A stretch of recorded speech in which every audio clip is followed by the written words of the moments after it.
5 minutes to tell you about the marriage class. That we're doing a marriage class next Tuesday night, April 30th. It's going to be a 4-week series. And the thing says for husbands and wives, but honestly, it really isn't. That we just put it on there for, so you know you can bring your husbands is basically what that's all about. You can be single, you can be divorced. We could not care less. You could come because you want to get married someday, and you would know now how to do that. So anyone can come. It doesn't really matter. Let's see what else I'm going to tell you about it. I just need you to tell me that you're coming. So thank you for those that are actually saying we'll be there, because if you want pizza, then we will have food for you. So it'll be kind of cool. It started out that we were going to do this 4-week class. It ended up to where Rob and I are teaching one time, and we have 3 other speakers for the next 3, which actually works wonderfully for me. When we started this whole marriage thing, last year, Rob wanted to do it. I don't know if many of you were with us back then. But he's like, let's do a marriage class. And I was like, yeah, no, let's not. And he's like, no, I really think, marriage is in trouble. Let's get this done. So we started putting this thing together. And Rob and I have been married now, I was trying to figure it out on the way here, I think about 34 years. I think this is our 34th year. And, after 34 years, you pretty much know, like, I know what buttons to push for him. He knows what, so we just don't argue a lot. Like, we have a few things, but it's not a major. Like, our first 10 years was a nightmare, and God just brought us back together, and everything was great after that. But, so when he said, let's do this, I was like, well, my fear is that if we do something like that Satan, and here's the deal, I'm not one of these Satan attacks me all the time people. But I was like, I don't want to go there, because if you do this, then usually Satan does attack. So, and he did.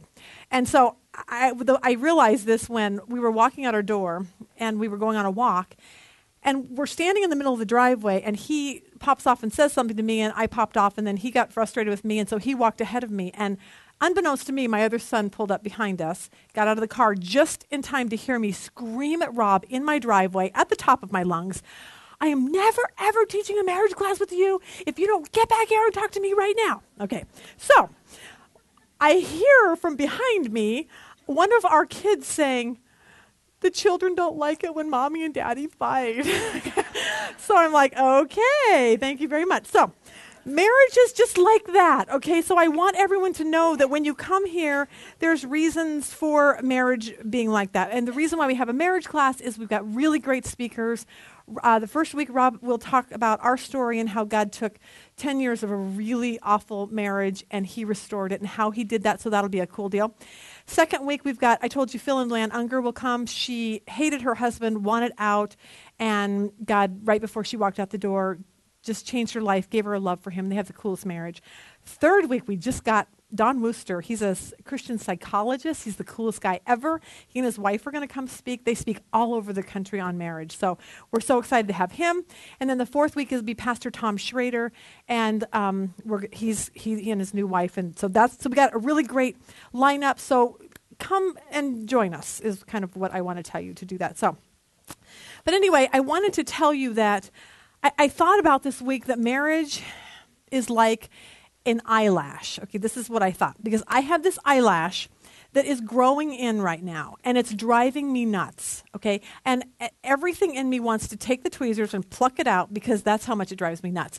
And I gave that analogy because I think that's how a lot of marriages are. Like, you're in this marriage, and you want to just dump it because it's just annoying you, just like that eyelash does. But I realized that if I pluck it, then another one's going to come along and do the same thing. I have to let that one grow out and let it blend in with my eyelashes, and then we're all good to go. So I realized that about marriage, that what we want to stop people from doing is just saying, I'm done. I'm just done with that. Because you pluck that one out, another one comes along, and they're going to annoy you just as bad. So that's just how it all works. So we will be going through our book, The Truth About Marriage. It's so cool. For those of you that like us, or if you haven't liked us on Facebook, like us, because we have a site now where you can we have a bookstore link on the Facebook site. You can go there. You can actually watch all of videos online now through Facebook. It's the coolest thing. I was really kind of excited about that.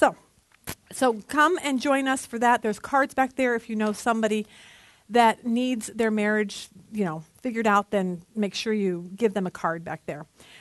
I had another thought about marriage today. Oh, I know what it was. Hi there.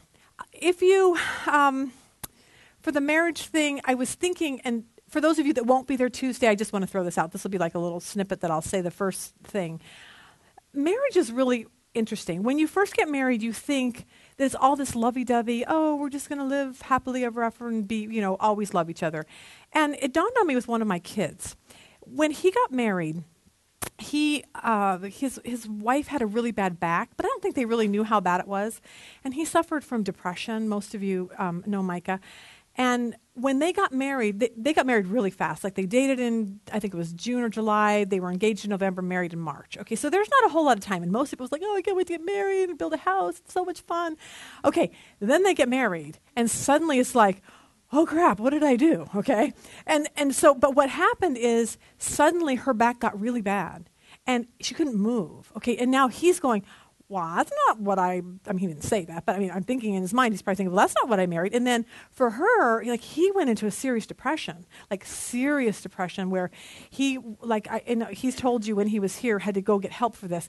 And there you have a marriage with two people going, this is not what I signed up for. And the bottom line to our marriage class is, you've got two imperfect people coming together, and we're trying to make this work. So that's what the marriage class is all about. So anyway, just so you know what to do. So come join us. It'll be lots of fun.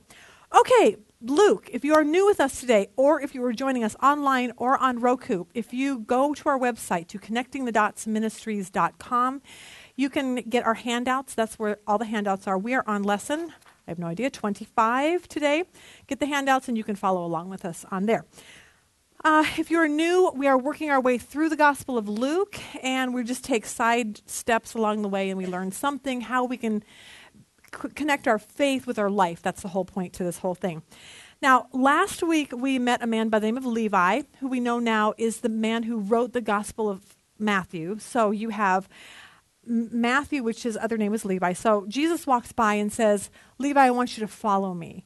And I had this whole lesson put together, and something happened this week that changed it, and it was God woke me up in the middle of the night at 3:30. He used my dog to do that, and I woke up, and then I couldn't go back to sleep, and Sunday night the lesson was pretty much all done.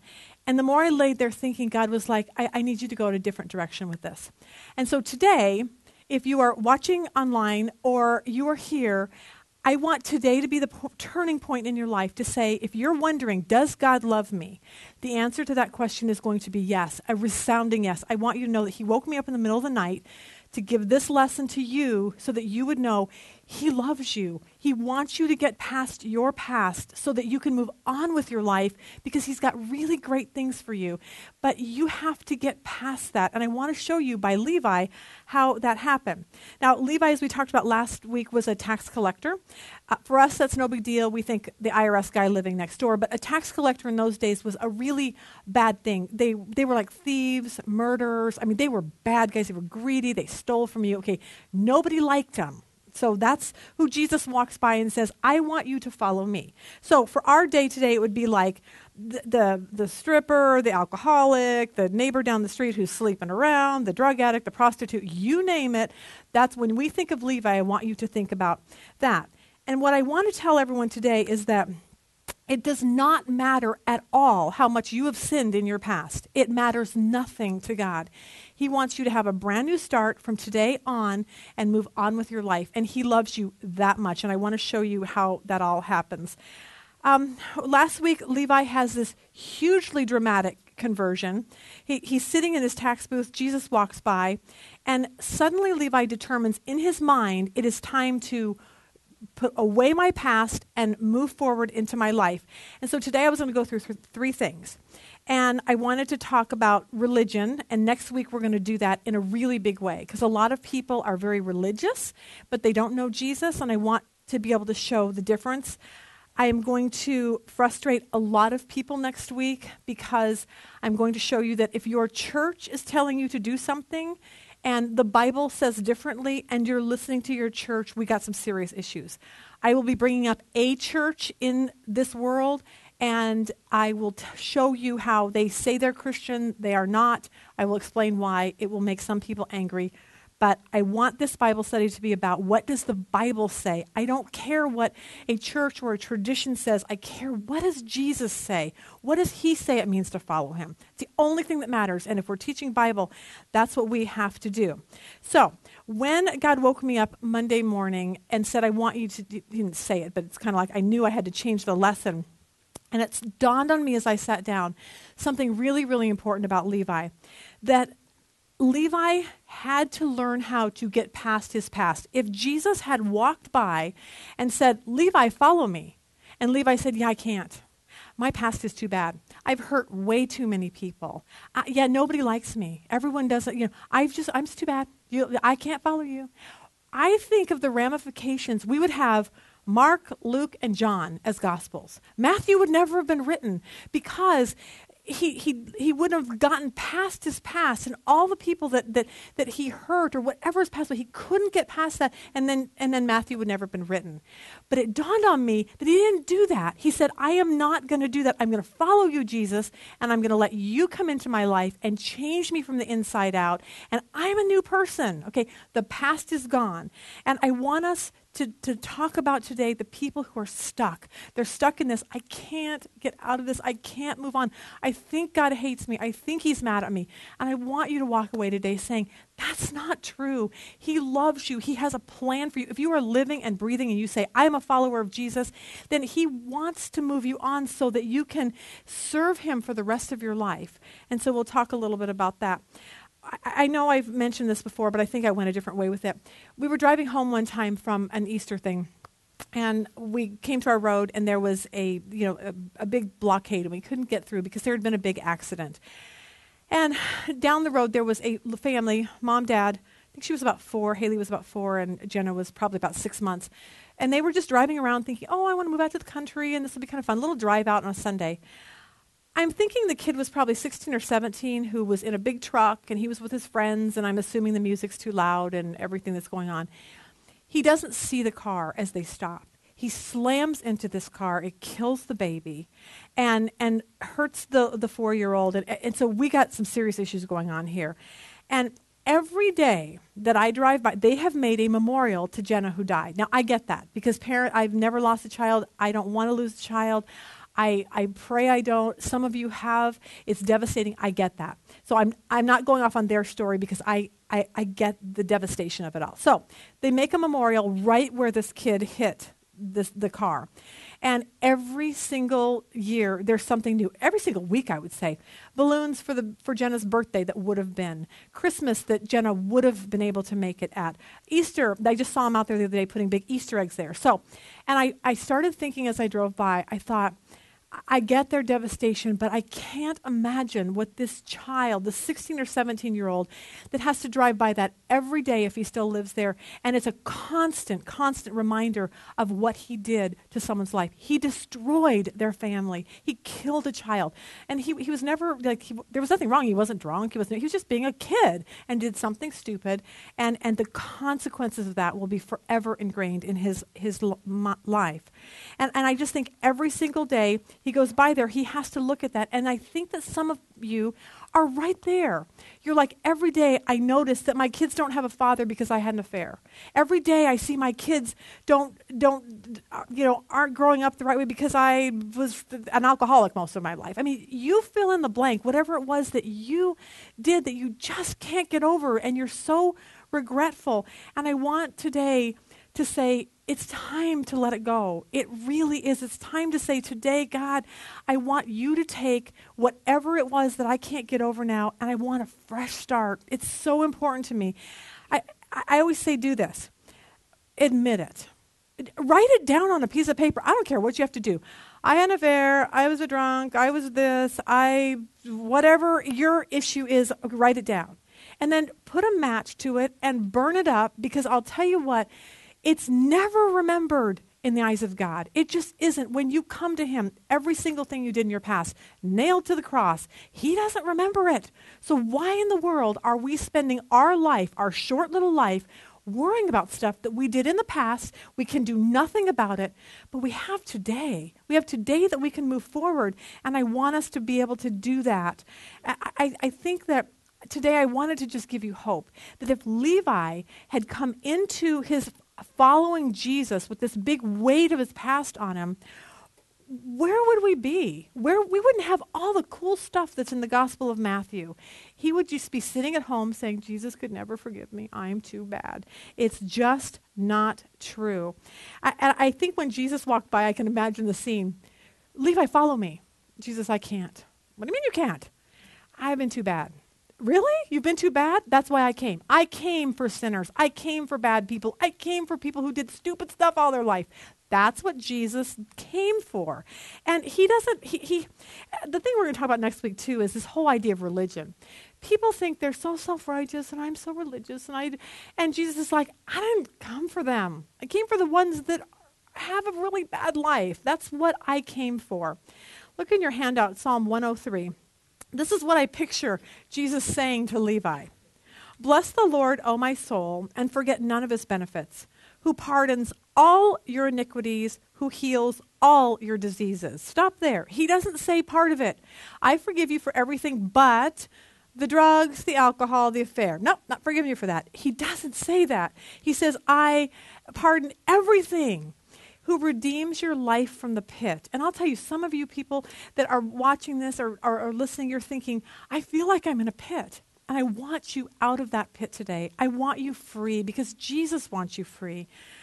He says, who redeems your life from the pit, who crowns you with loving kindness and compassion, who satisfies your years with good things so that your youth is renewed like the eagle. And I bet you there's so many people here saying, I want a do-over. I just want to do my life over again. And this verse says, if you start here, I will start your life brand new from here on, and it will be like your youth all over again. So let's move on and forget that past.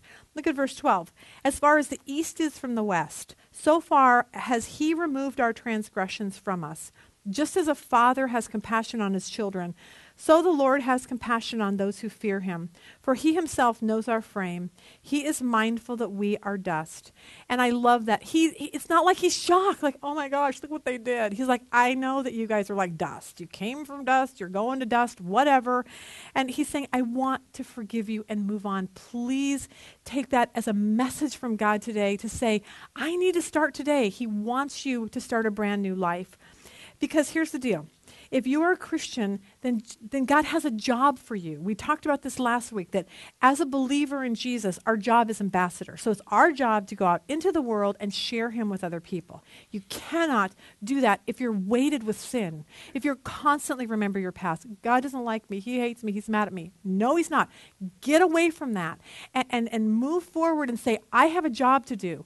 I have got the greatest testimony in the entire world because I once was lost and now I'm found, and now I'm going to share it with everyone that I see.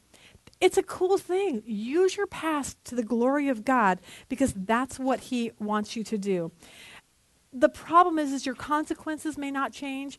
If you have kids that you didn't pay much attention to because you were wasted most of your life, then they may still struggle with that. But you start new, you build this new life, and they start seeing this change, and they're like, wow, Jesus is awesome. He changed my mom or my dad or whoever. And for you, there's no more shame and no more guilt. None of that anymore. It's gone. And that's such a good place to be. So I just don't want people sitting home feeling sorry, for themselves on how your life turned out.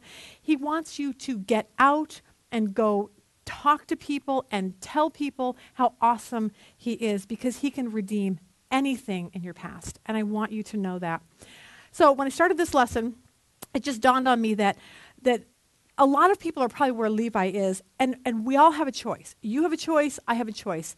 And that choice is to move past the guilt and allow Jesus to change us or stay stuck. And today I want you to get unstuck. If you feel like you're stuck in the mud and you can't get out, I'm just praying that God will take you, lift you out of that miry muck and set you on this really cool rock and say, you are my child and I want to use you. Please let me use you. Levi's story reminds me that it just doesn't matter what we ever did. The problem is Satan would love to come in and make you think that God really is angry with you. And I don't want Satan to win. I want God to win in this whole thing. Last week we talked of the porn star Chrissy Moran, and I think what if she had listened to Satan? You're just not worth anything. You did too many bad things. God can never use you. What if she listened to that and she didn't listen to God? We would not have this incredible testimony out there. And then it dawned on me. She had a choice to listen to God's word or the accusations of the devil. And most people get stuck when they listen to the accusations of what Satan puts into their head. And then it reminded me of something. I thought if you had two puppies, and you were like, oh, wonder which one would grow faster, the one I feed or the one I starve, okay? And I'm going to assume that the one you feed is going to be the one that's going to grow and flourish and be a big dog. The one that starves is probably going to die. And so I want to remind you that it's the same way with our faith. If you're here and you're saying, okay, I want to start new today, great. You have to do something to feed your faith. It's not going to grow by itself. It's not going to grow just sitting at your house going, oh, I just want faith, God. You have to go out and do something. Get into church. Get into a small group. Read Christian books. I will tell you, and I know everyone's tired of hearing me talk about Roku. The Roku thing is the best thing we ever did in our life.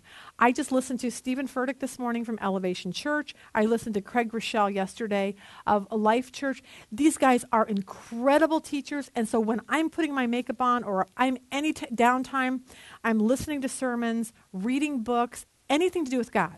Now, if I'm spending my time, and I always say this, watching Oprah, but I don't think she's on anymore, watching Dr. Phil, I have no idea if he's on, watching Ellen, I do see her on every so often. But if you're filling your mind with that kind of stuff, your faith will die. I will tell you that right now. And I'm not saying you can't watch stuff like that. I'm just saying if you're watching more of that and less of God, which dog is going to get fed more is the one that's going to grow up. And I want us, that's the whole reason why we do this Bible study, is to say we want you to read God's word, get into it, find out what Jesus really honestly thinks about you.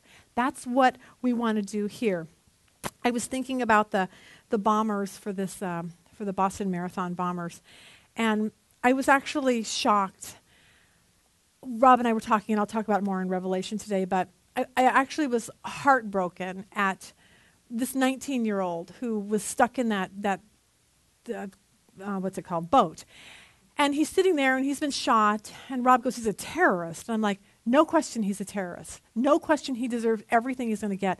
But somewhere along the line, somebody fed him something that was untruth, and he believed it, and no one ever came and said, that's not true. You need to believe what God's word has to say and believe what the Bible says, and no one ever told him that. And he's living this incredibly awful life now for the rest of his life because he was fed something that wasn't true. And I want us to be women who say, I'm going to open my Bible and see what exactly does God really honestly think about me. And what you'll see is grace and mercy and love and compassion. And I'm on your side. That's what he wants us to know. I don't know if a lot of you know who my dad is. And hi, Daddy. But he watches us on Roku. But his name is Dave Schuff, and he owns Schuff Steel. So if you ever see all these big buildings with the big Schuff Steel, that's him. He started the company out of our garage, actually, when I was about a junior in high school. And so if you see like the Bank One ballpark or he did the Eiffel Tower, he's brilliant. He's a brilliant steel man. I always laugh because he'll be like, I think I'll build the Eiffel Tower in Vegas, and he draws it on a napkin. Okay, so this is just his brain. He's just that good. Anyway, last week they had a banquet, and he was honored for like the Pioneer of the Year award. Okay, so it was so cute. We had a table, and they did a big interview for him, and then he got up, and everyone gave him a standing ovation. Okay, it was the cutest thing ever. That's not the point of the story, but I'm very proud of him, and it was kind of one of those proud moments as a daughter. But anyway, right before the dinner, they had like a cocktail time when you just walk around, and they have the little cocktail waitress walking around with the drinks or whatever. So I'm like, this is me. Hi, what do you have? Soda, because I'm not a big, I just hate the taste of alcohol. I'm like, what do you have? And she's like, Coke, Sprite, and then there's silence, and I'm looking at her saying, please say Dr. Pepper. Please say Dr. Pepper. And thankfully those words came out. So I was like, yes, I want Dr. Pepper. So anyway, so she came around, she hands me the Dr. Pepper, and we started talking. I'm like, and it was down by the Bank One ballpark. And I'm like, okay, so you live down here? Yep. I go, are there any churches down here? So we start this conversation. She's probably wishing, like, I can get tips somewhere else. Would you shut your mouth?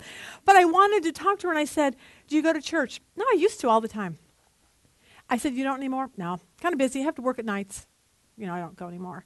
And it was this perfect example of someone who starves their faith, and it dies. And if we are not consistently doing something to grow that, it's not going to grow. It's not going to you're not going to wake up one morning and say, oh, Jesus, teach me something today. And his response is going to be, I have an idea. Pick up your Bible. That's why I gave it to you. So anyway, that was just my big thing. That I want us to be able to, I would say, put on our God glasses. And we have to be able to see our life, our past, our future, everything through the God glasses, which is how he views it, not how we view it or anyone else.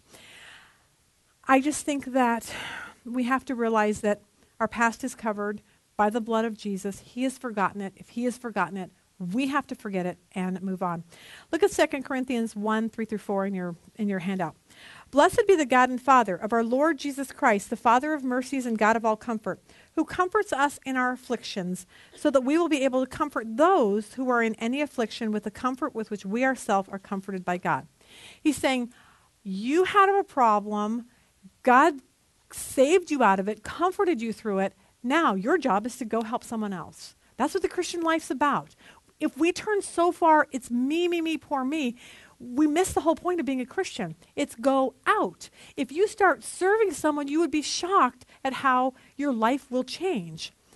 I don't know, I keep getting off on these whole tangents. So I want to show you in the Bible that it's filled with sinners who did stupid things, okay? Noah, David, Elijah, we've got a list. So I want to go through and just show you some verses that show you that these are people that God used in mighty ways, and they did stupid stuff. And I want you to see that that's the God that we serve. We all do stupid stuff. I do every day of my life. And yet I know when I go to bed at night that God, I'm so sorry, change me. That's what we do. And then we move on. His mercies are new every day. Look at Noah, the only man on this earth that remotely loved God. And God says, because of you, Noah, and your love, I am going to have you build a boat. He shares God with the people for 120 years, I think it was. And of course, everyone laughed at him, thought he was goofy, shut the doors up. Noah's in the boat, and he gets off of the boat, and look at what it says in Genesis 9:20.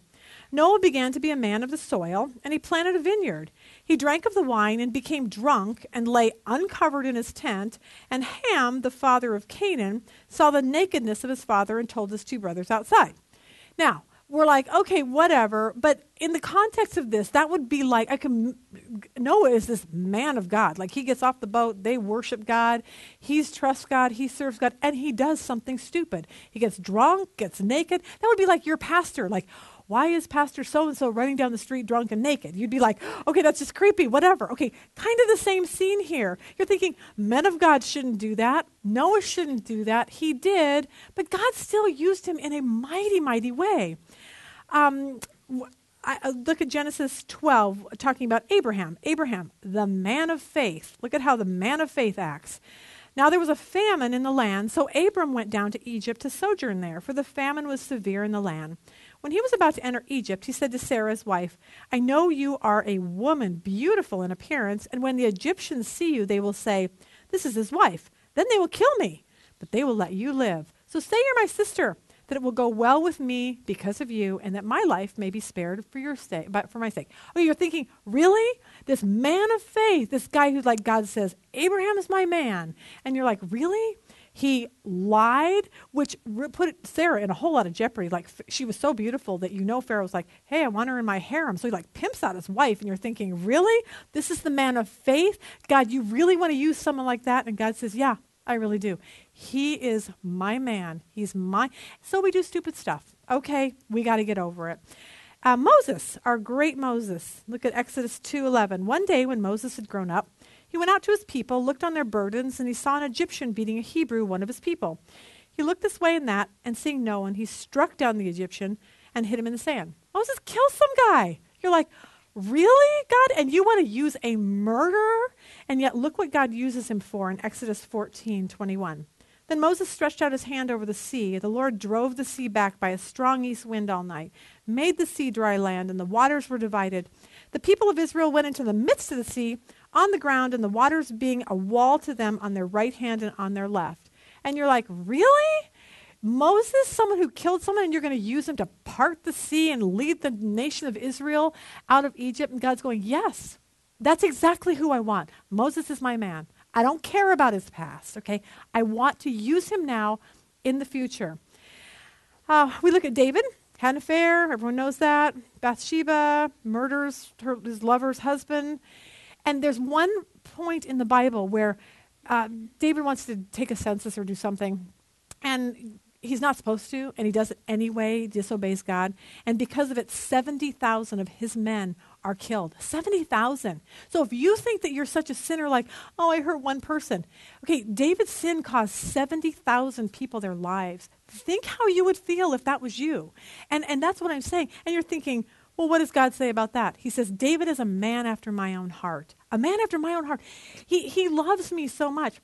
But he just disobeyed you and had an affair and killed someone. Yeah, I know, but he's my man anyway. Because God says I can take your past and get rid of it, and I can still make something of your life if you would just let me. Now, most of us aren't pimping out our husband and sleeping with our, yard guy, and most of us didn't murder someone, or so that's probably not on our list. But let's talk about depression for a second, because a lot of people are depressed and they're thinking, God could never love me. What's wrong with me? I'm a Christian and I just can't get over my depression. And I get that, because we talk to people a lot that go through stuff like that. But I want to show you about Elijah. Elijah was a prophet of God, and he was one of these guys that stood up for his faith. He goes head to head with Jezebel and Ahab, the most wicked king and his wife ever in the Bible. And he goes to them and he's like, yeah, there's going to be a drought.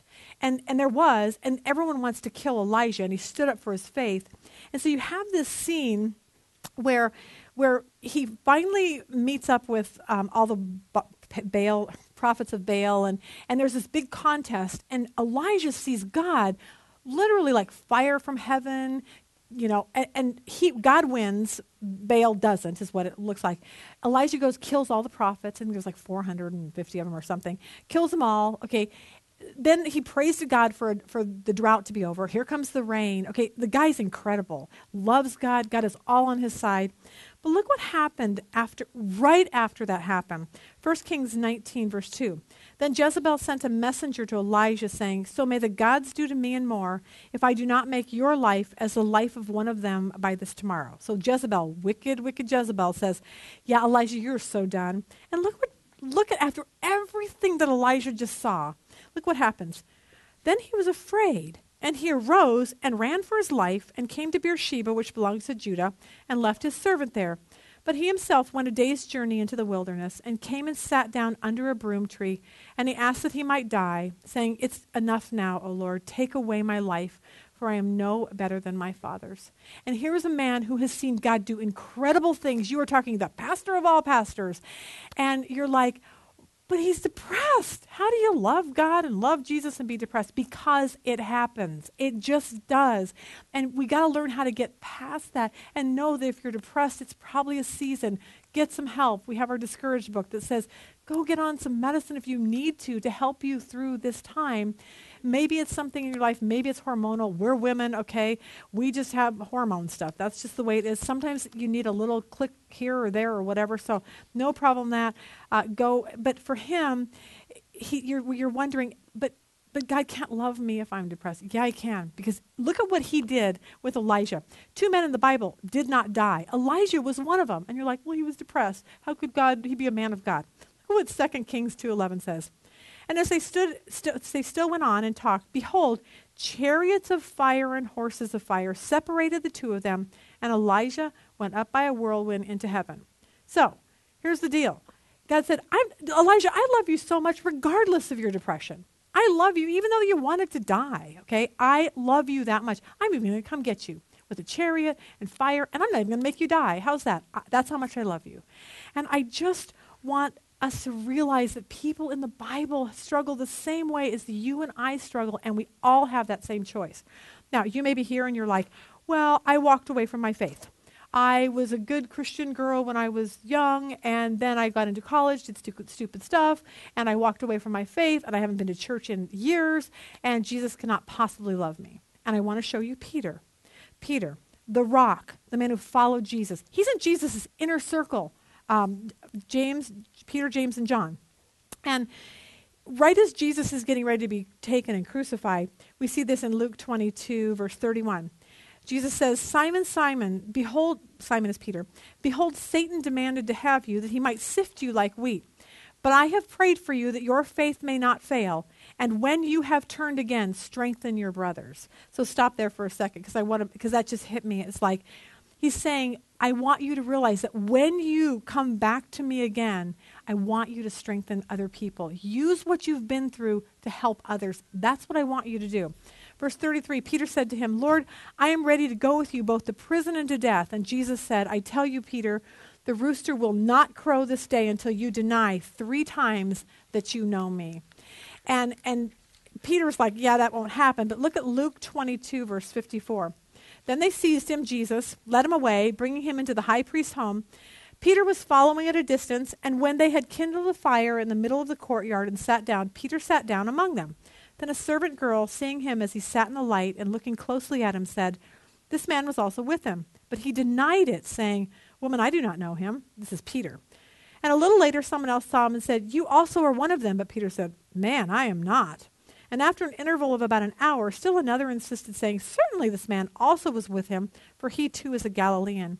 But Peter said, Man, I do not know what you were talking about. Immediately while he was still speaking, the rooster crowed.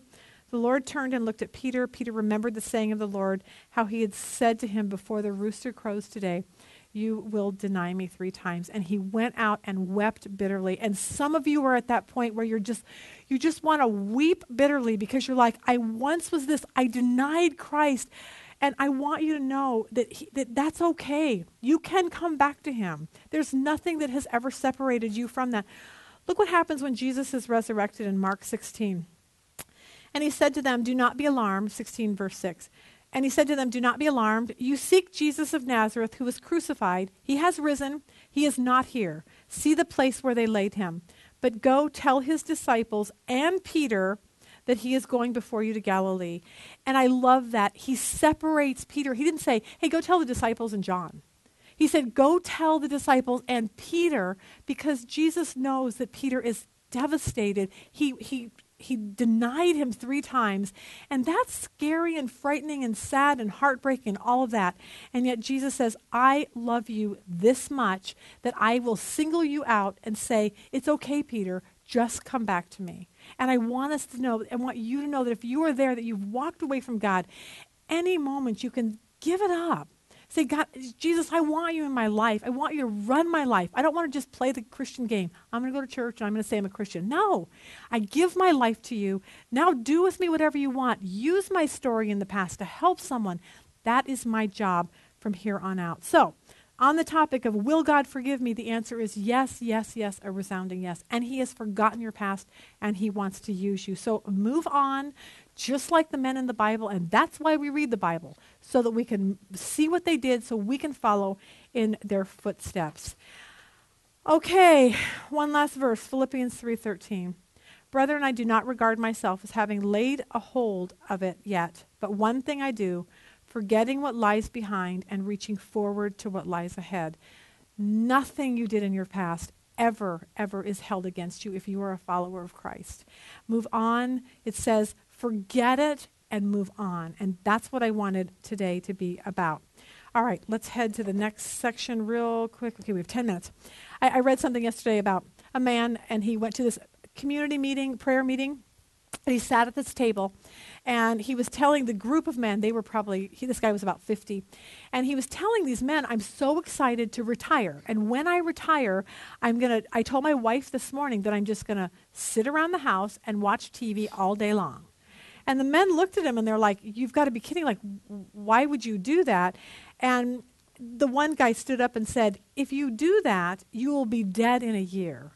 And the guy that wanted to retire like that was looking like, why would I be dead? And he said, well, if the lack of purpose in your life doesn't kill you, your wife will. Okay, so, and I thought that was great because I'm like, yes, exactly. But then I thought about this, and I thought, you know what? The Bible never ever talks about retirement. None of us are to retire.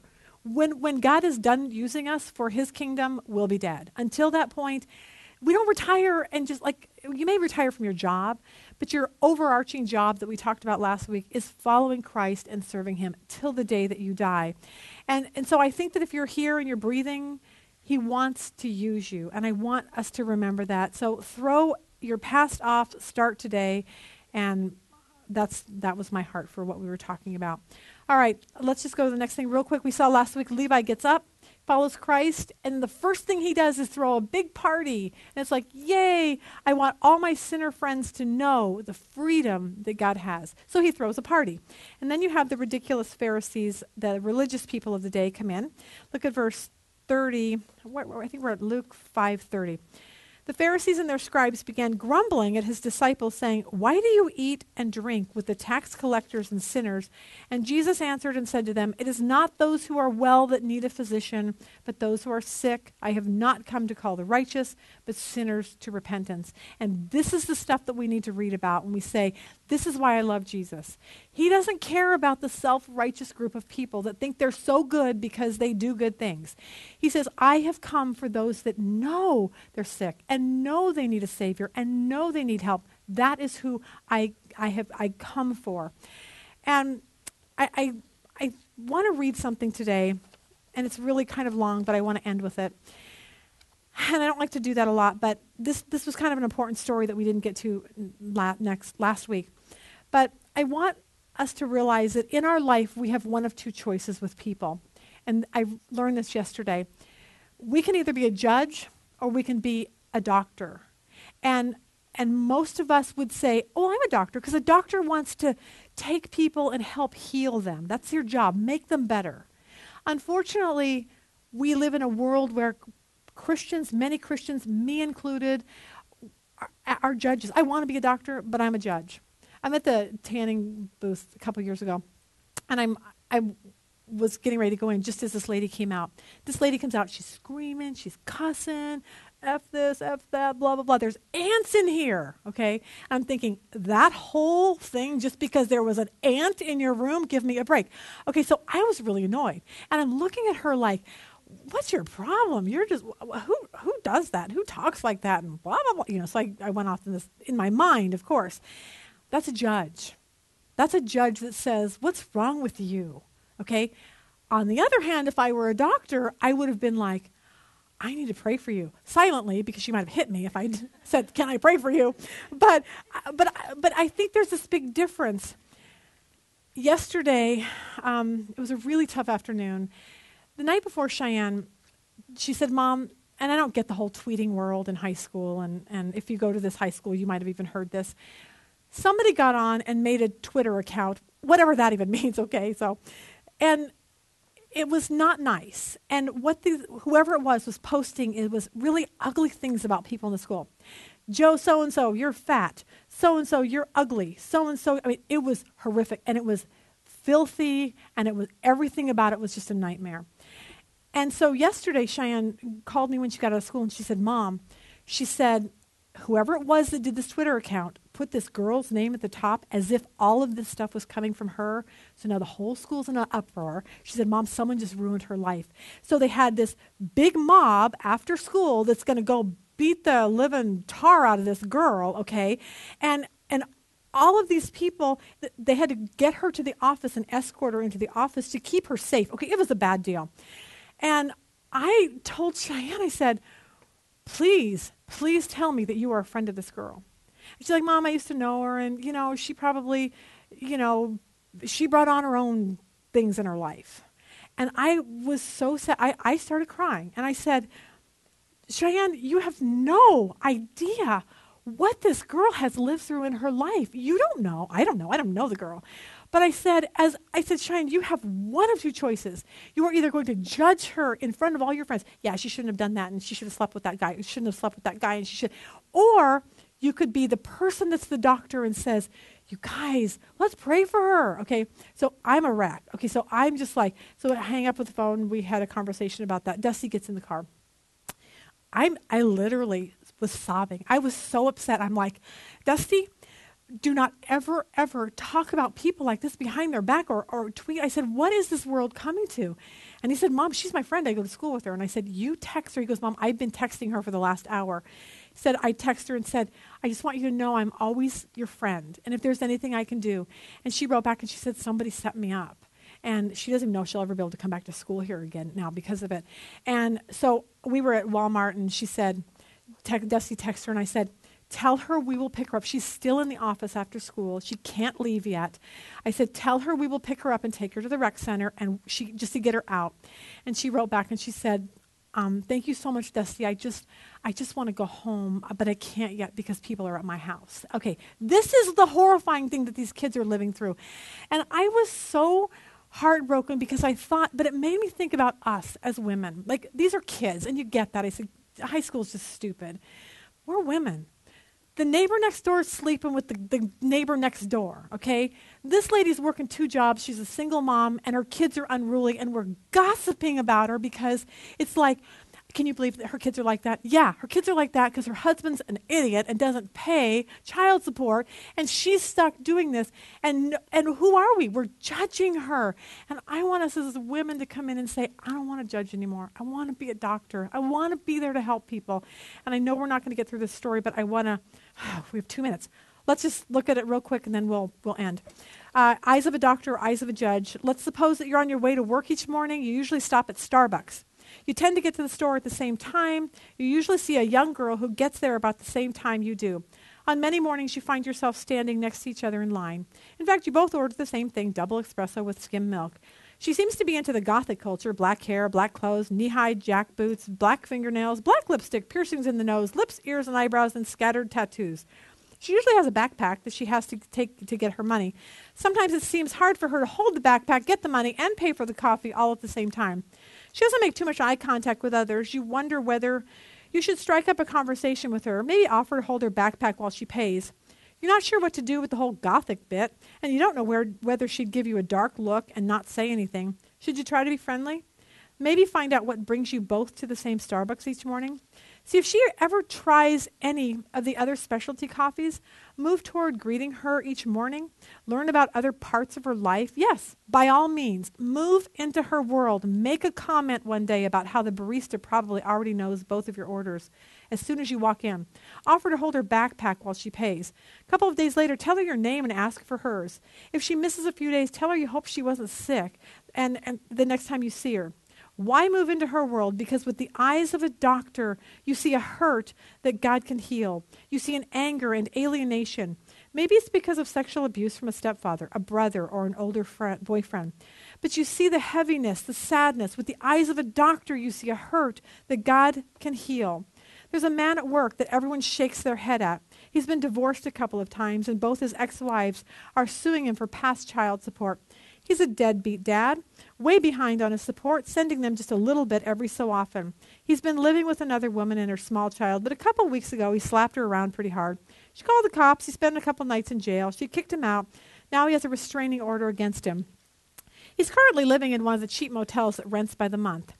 Every day at lunch he goes out by himself to get a hamburger or a burrito, always coming back with mustard or chili on his shirt. Nobody talks very much to him because he's too quick to complain about how everyone's taking advantage of him. Everyone's pushing his buttons. Everyone's squeezing him dry. Who wants to listen to that? You've often wondered about being nice and offering to go to lunch with him. You like the same fast food he does, Burger King, Taco Bell, Subway, and you know Subway has a sale going on, 3-foot-long sandwiches for $10. You couldn't possibly eat that much, but it seems like a shame not to take advantage of such a bargain.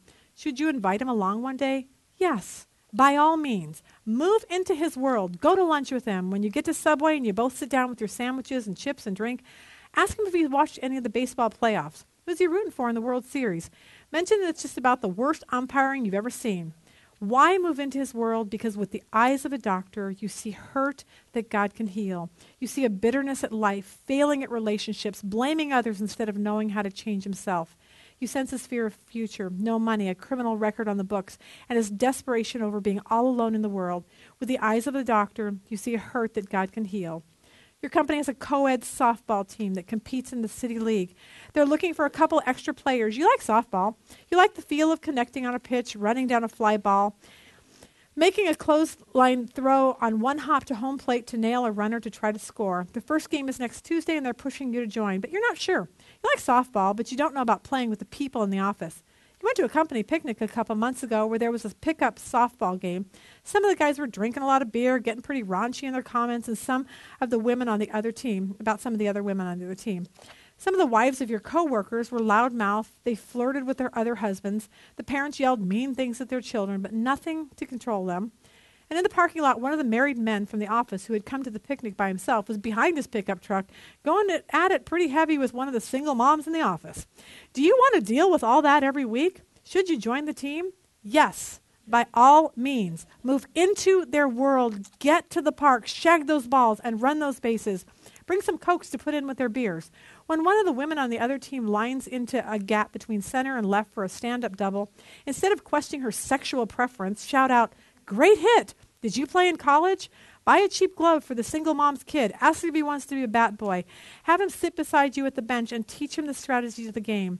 Why move into his world? Because with the eyes of a doctor, you see the hurts that God can heal. You see that the machismo, the raunchiness merely disguises insecurity and failure. You see marriages where there's no love and children that don't have the security of boundaries. You see the single mom's loneliness and vulnerability that put her at risk of being deeply hurt. With the eyes of a doctor, you see the hurts that God can heal. In life, we can have the eyes of a judge or we can have the eyes of a doctor. The eyes of a judge sees a gothic girl, a deadbeat dad, and a foul-mouthed team. Leave us thinking, why have anything to do with them? But the eyes of a doctor sees the hurts that God can heal. That came from The Eyes of a Doctor by Donald Sunukjian. So the question is, as I want to leave today, is am I a judge or am I a doctor? And I want to just say, I want us to be women who are doctors, and let's move towards that. And if we're judging people, can we stop and say, God, please change me. I do not want to be like that any longer.